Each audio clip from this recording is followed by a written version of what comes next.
नमस्कार प्रेक्षकांनो, ठरलं तर मग मालिकेच्या आजच्या म्हणजेच 6 जुलैच्या भागात आपल्याला एक जबरदस्त असा ट्विस्ट पाहायला मिळणार आहे।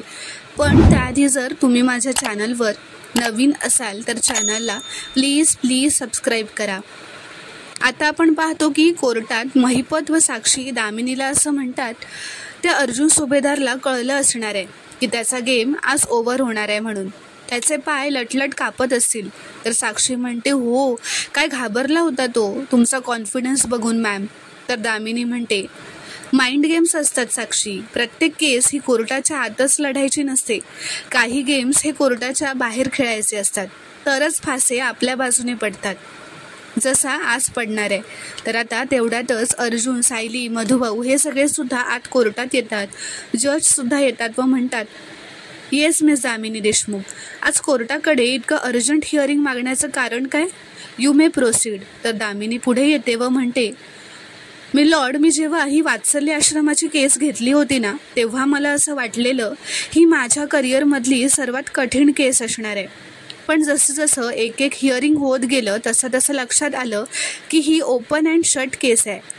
अहो मीच काय, माझ्याकडे लागलेला एखादा नवीन असिस्टंटसुद्धा ही केस लढू शकत होता आणि जिंकूही शकत होता। 4-5 वर्षांचं एखादं मूलही सांगेल की साक्षी शिखरेचा या केसशी काहीही संबंध नाहीये। मधुकर पाटील यांनी स्वतःचा गुन्हा लपवण्यासाठी साक्षी शिखरे हे घेतलेलं नाव आहे फक्त। तर अर्जुन ऑब्जेक्शन घेतो, पुढे येतो व असं म्हणतो, माझ्या अशिलाने गुन्हा केलाय असं स्टेटमेंट मिस देशमुख करू शकत नाही, गुन्हा कोणी केलाय हे कोर्ट ठरवेल। तर दामिनी म्हणते, मग हा गुन्हा साक्षी शिखरेने केला याचा काय पुरावा आहे तुमच्याकडे? हा पुरावा तुम्ही कोर्टात सादर करू शकता आता, कारण साक्षीचा या केसशी संबंध नाही हे पुरावे मी सादर केलेले आहेत।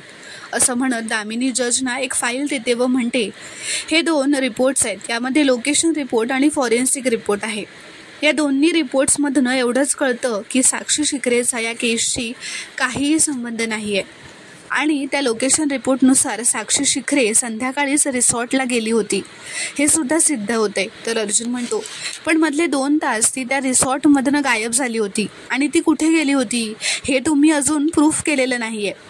तर दामिनी म्हणते, मान्य आहे, पण तुम्ही तरी कुठे प्रूफ केलं आहे की त्यातले 2 तास ती आश्रमातच होती, कारण आश्रमात तिच्या बोटाचे कुठलेही ठसे सापडलेले नाही आहेत।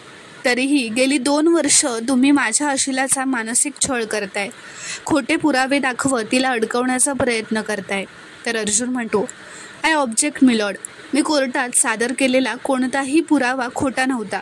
इनफॅक्ट यांचे अशिल साक्षी शिखरे कोर्टात खोटं बोललेले आहेत, त्यासाठी त्यांना शिक्षासुद्धा झालेली आहे।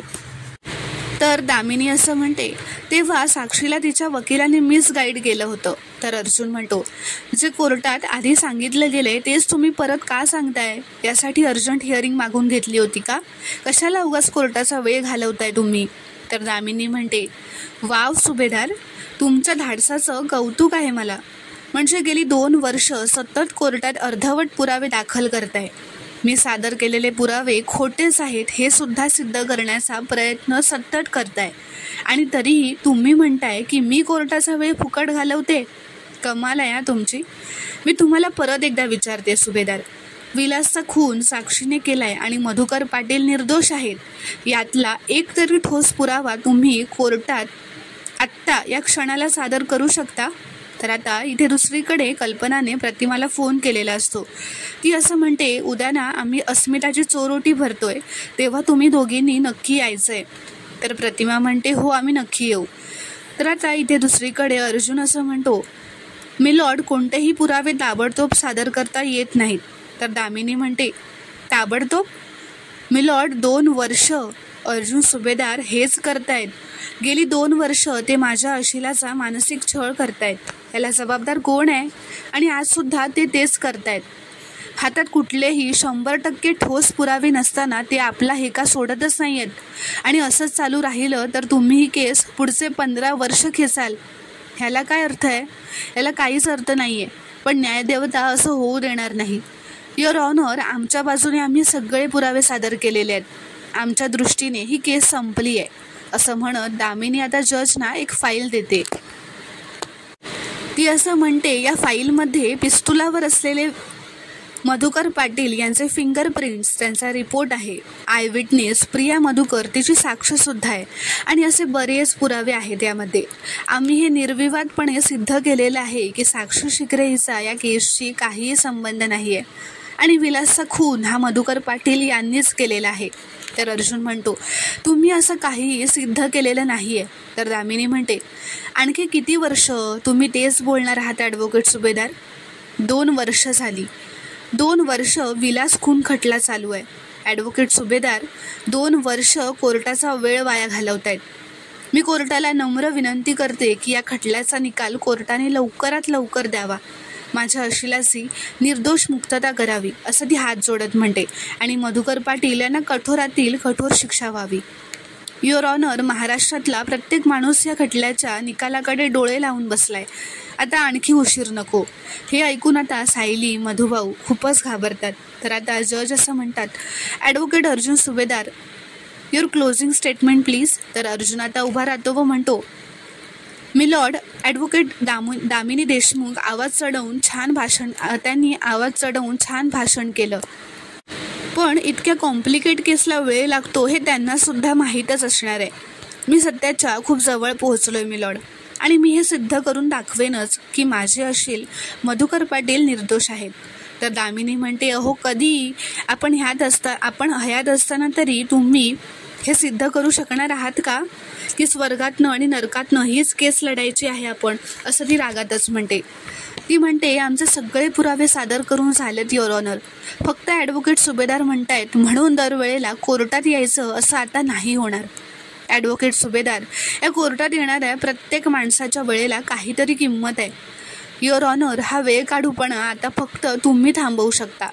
That's all. असं म्हणत ती आपल्या जागी जाऊन बसते. अर्जुनही आता त्याच्या जागी जाऊन बसतो. तर जज असं म्हणतात, आपापली बाजू मांडण्यासाठी प्रतिस्पर्धी वकिलांना हवा तितका वेळ हा मिळायलाच हवा असं कोर्टाचं मत आहे.